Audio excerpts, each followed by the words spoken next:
Next up for us as we preview the Longines Turf World Championships is the $25 million mile, but for a different perspective, make sure again you head to the website hkjc.com, multimedia showcase, and check out Hong Kong Direct Ed Sadler with Martin Kelly this week with a European angle on the 4 Group 1s. As we get back to the Marlow and headed by the world's highest rated turf horse, over 1,600 metres in Beauty Generations. Draw barrier 12, though, the defending champ Zach Purton will be in the saddle. Persian Knight, barrier 14 for Mirko De Muro. Coming through from Australia, wide gate for him as well for Chris Waller.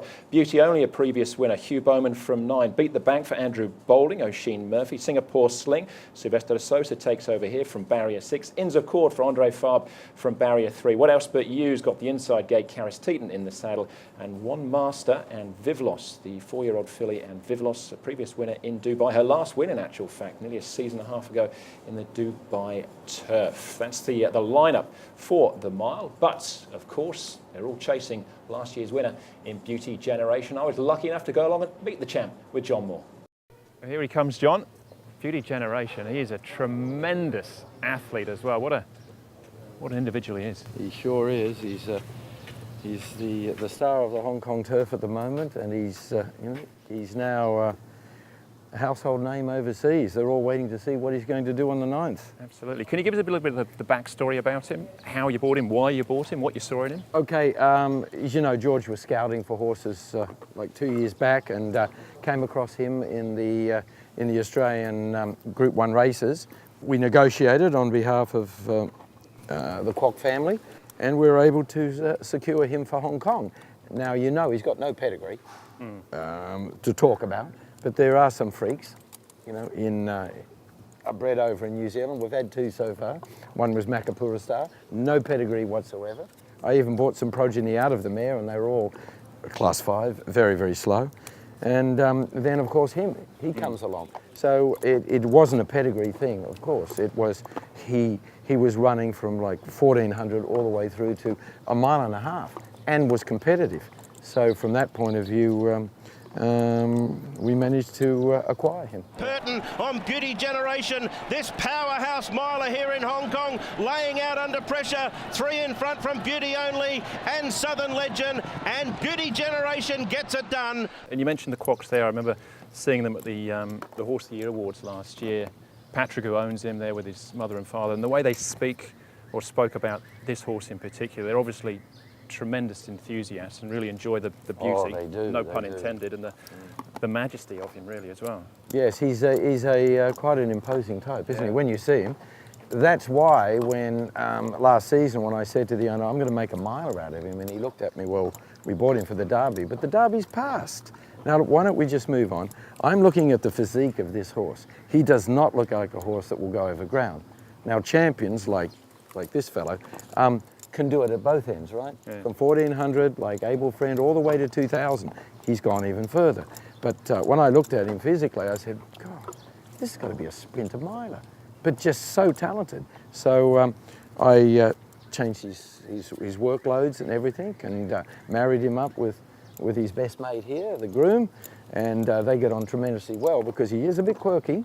If the polos aren't out, well, I just or saw the that carrots when I tried aren't to pat out, him then. his ears went back. He'll have a nip. But as you said earlier, he's got the best breath in town for any equine hero, I'm sure. I can tell you that. Beauty Generation kept going. Helene Paragon, Western Express trying hard. Beauty Generation, Western Express, Helene Paragon. Beauty Generation takes the mile. What do you think has changed as much in people's minds, I suppose, as much as anything else? Because he was winning races last year. He's the defending champion from International Day. But all of a sudden, you know, his rating has just gone through the roof, and he's getting worldwide recognition as well. He's the highest rated turf miler in the world, and by the end of the year, he could be the best horse in the world on ratings. Yes. The way I look at it is that, okay, on the Hong Kong racing scene, he's beating everything that he's come up against. But to really progress to where Winx, Enabled, Roaring Lion, Cracksman, you really have to go overseas. That's from my trainer's point of view. I'm not saying that to Simon, you know, we must go. But the fact is, if you really want to prove him, he's got to go offshore, prove that he can travel and he can still beat, you know, the best of what's either in Dubai or whatever country. But it looks like it would be Dubai, even though I got a note from Goodwood the other day, would he please come to Goodwood? And I said, look, there's a lot of water to go under the bridge before consideration would be given to participating at Royal Ascot or even Goodwood. They're all chasing, but going boldly as Beauty Generation, Horse of the Year for a reason. 3 lengths in front from Born in China, then Seasons Bloom, Beauty Only and Ping Eye Star, but Beauty Generation, what a fantastic return. Well, thank you for letting us take a peek behind the curtain today with him as well, because he is, I mean, he's been Giving one, and you can say you fed Fed Beauty one of the Generation. world champs. He's been perfect with us this morning, hasn't he? So Yeah. it is a real privilege to get up close to a horse, because you can feel the power and the presence of him as well. Can't you? Yeah. He's a real star. When you look at him, you look at the size of him. That's when I looked at him. He doesn't look like a horse to go over ground. You look at a horse Eagle Way, you know, that'll go 3,200. But this fellow, I just think he was doing it in Australia just out of his ability. But now we've found the secret to him, the secret being he's a top-class miler and does have a turn of foot. Well, I'm pleased to say Kate Hunter joins us as well. Kate's back after last year as well. 3 Japanese runners in the field. Live chances, do you think? I think so. I think I wasn't as sure when I got here, but after watching them train, they're all training quite well, especially Vivlos and Persian Knight. Persian Knight especially today had a wonderful workout. He was just flying down the turf.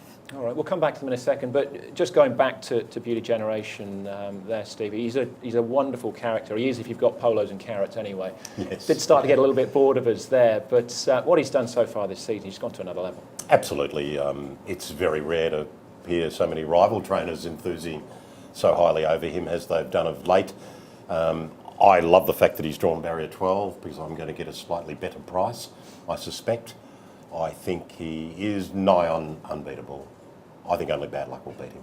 All right, Zach Purton went back last time, Grant, and then did that move, sweep around the field, and then kicked away. It was a stunning performance to beat Goodbarb's track record in the process. Yeah, I'm in a miserable dilemma over this horse.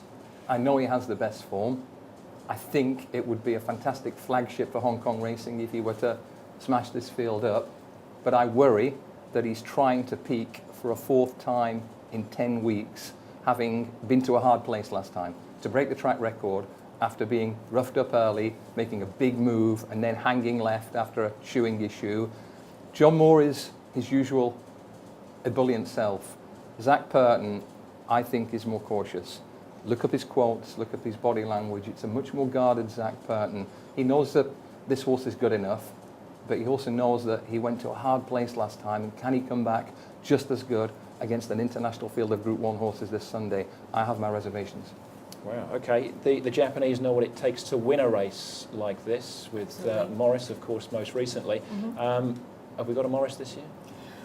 I don't think there's ever going to be quite another Morris, but Vivlos has shown that she's a very gritty horse in Dubai. With her performances there, she won it, and then she was second this year. She drew the position that her entire camp wanted. They were just smiling ear to ear when they got number 7, because they wanted the middle and they got dead center. So I'd say they'd be locked and loaded and really hoping that she'll go out a champion because she retires after this race. Her best 2 performances really have been on the road, so maybe she just... Yeah, she really flourishes when she goes abroad for whatever reason. Dubai, she just seemed to absolutely love it. And the trainer was saying that she's in this very similar form to the way she would behave in Dubai. So that's a very glowing remarks from Tomomichi Sensei. And what about Mozo Ascot? Looks at an incredible stamp. He's a Frankel colt. I mean, Persian Knight is as well, but he looks a really solid individual. Yeah, Mozo Ascot, he had a really poor start last time. The trainer was surprised when he went out and he foamed up so much, sweated up so much before the Mile Championship. It was the first time he's ever finished out of the top 4.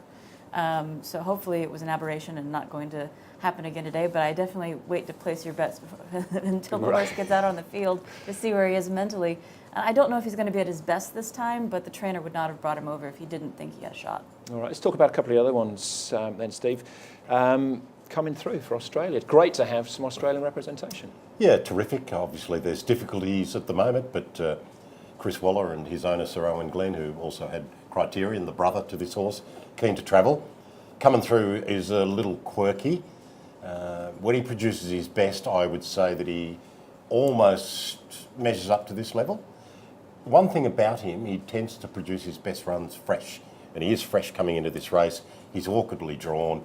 I don't think he could win the race, but if he was on song and in the mood, he could run well. William Haggis was here a few weeks ago, Graham. It coincided with Beauty Generation winning last time. He comes back with one master, a Group 1 winning filly who did run quite well in the Breeders' Cup as well. Yeah, some people thought she was on a dead rail on the inside, slightly slower ground. I think she's a pretty good filly, but if you have a look at her international rating, it's not as high as you would expect for a Group 1 winner, and I think that sort of sums her up. She seemed to be training pretty well. I'd be surprised if she was good enough. Great story from the owners, Roy and Gretchen Jackson, octogenarians, owners of Barbaro, big-time horse in America, and a 17-hour flight for the first visit to Hong Kong, I believe. I think Graham's giving far more kudos to the international handicappers than they deserve. This has got a terrific chance, One Master. Yeah. This is a mare on the up, unlike most horses who've come from the Breeders' Cup to contest this race. Her run there was absolutely fantastic. The inside of that track was 6 lengths slow. It was her first run at a mile. She screamed through the line. She looked to me like a 2,000 metre horse. I think she's right in the race. Right, Moore's got some strong chances one way or another. Yeah. hasn't He certainly has. We haven't got time to do this complete justice, but Beat the Bank again would be a great story for Andrew Balding, owned by Viche Siwat and Aprapa, of course the Leicester City boss. Yeah, the late Leicester City owner. So it's an amazing story, potentially, and he's a really good horse, solid Group 2 horse, but he needs to find a little bit. I think between Beauty Generation and Persian Night, we have the answer one way or another. All right, is Graham right? Is Persian Night the pick of the Japanese, you think, Kate? Picking from the yard from the past week, I would definitely say Persian Night has been training the best, and Vivlos would be a close second. All I'll right. just give one angle on Persian Night. It's not really been broadcast. Able Friend, the benchmark horse by which all Hong Kong horses are judged. He was very impressive in the mile a few years ago. Tried to go back-to-back, and he was beaten by a Japanese raider who'd won a mile championship. Step forward, Persian Night. All right. Beauty Generation for you though, Steve? Yeah, absolutely. Look, the intriguing part about this race is that there's a lot of local milers here that we've skirted over. The Beauty Onlys and the Singapore Slings and the Southern Legends. And history tells us that 1 or 2 of them will be in the frame. They just always are. But can they win? I don't think so. So I think Beauty Generation is nearly a good thing. I think John Moore's body language is enough for me. If you spend your whole life worrying about whether horses are going to bounce off a fantastic performance, you'll just do your head in. I'm going to take it at face value. So I think if he were to be upset, it's going to come from a raider. And they're the horses we've really just touched on. One Master, Vivlos, Persian Night. So one on top from 13, 14, 2. Sounds like you're going to have a crack at the favourite though, Graham? I am. I'm interested in Persian Night. Tactics are going to be important. He's drawn 14. Some people think that's a big negative. But Mirko de Moreau seems to ride him like he's a cross between Winks and Winkle, perhaps. So I hope he's not given quite so much to do from 14, but he has a powerful finish, that horse. All right, Persian Night then to beat Beauty Generation. We've still got one more race to go. That's the Cup. Kate will stay with us. Can Time Warp defend his crown?